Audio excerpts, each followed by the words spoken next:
World level உள்ள பணக்காரங்களை ஒரு சின்ன டேட்டா எடுத்தா 40 and 50 இயர்ஸ்க்கு மேல உள்ளவங்க தான் பெரிய பணக்காரனா இருக்காங்க. நான் சொல்றது அப்பா காசை வச்சு இன்வெஸ்ட் பண்ணி பெரிய பணக்காரன் ஆனவங்க கிடையாதுங்க. ஸ்கிராச்சா சுயம்பா இருந்து பெரிய பணக்காரன் ஆனவங்க. ரிசர்ச் இப்படிதான் சொல்லுது. சோ இந்த வீடியோ பார்த்துட்டு இருக்க சில பேர் 40-50 எனக்கும் தான் ஆகுது, நான் பணக்காரன் ஆகலைன்னு சொன்னீங்கன்னா உங்களை பத்தி கடைசியா பேசுறேன், கொஞ்சம் வெயிட் பண்ணுங்க. இந்த 40 இயர்ஸ்க்கு மேல ரிச் ஆகிறவங்களுக்கு சூப்பரா 3 குவாலிட்டி இருக்கும். Number 1 is experience.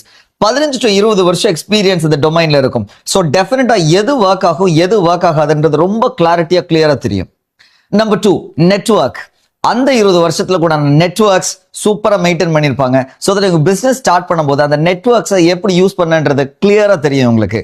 இன்னும் கொஞ்சம் புத்திசாலியா இருந்தா பெரிய பெரிய கான்டாக்ட்ஸை கையில வச்சுப்பாங்க. சோ பிசினஸ் ஸ்டார்ட் பண்ணும்போது just like that the magic will happen.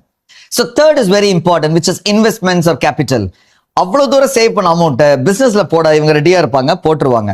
இல்ல சேவிங்ஸே இல்லாதவங்க கூட அந்த பணத்தை எப்படி நம்ம இன்வெஸ்ட்மெண்ட்ஸை எடுக்கணும்னு உங்களுக்கு தெரிஞ்சிருக்கும். சச் அ பிக் ரிஸ்க் எடுக்க இவங்களுக்கு முடியும். இந்த 3 பவர்ஃபுல் குவாலிட்டியோட காம்பினேஷன் தான் a rich person emerges. So நான் திரும்பவும் சொல்றேன், இது லேட் இல்ல. 40-50 உள்ளவங்க நல்லா யோசிங்க. ஏன்னா நான் நிறைய இடங்கள்ல போகும்போது பிசினஸ் ஸ்டார்ட் பண்ணணும்னு ஆசையா இருக்கு, ஆனா நான் சொன்ன இந்த 3 விஷயங்களை ஏதோ ஒண்ணு பயங்கரமா மிஸ் ஆகுது.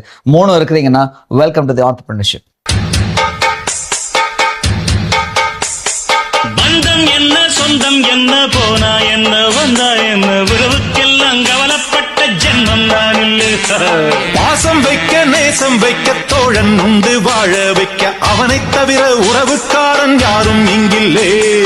உள்ள மட்டும் நானே உசுரக்கூடத்தானே என் நண்பன் கேட்டா வாங்கிக்கென்னு சொல்லுவேன். என் நண்பன் போட்ட சோறு நிதமும் தின்னேன் பாரு. நட்பை கூட கற்பை போல எண்ணுவேன்.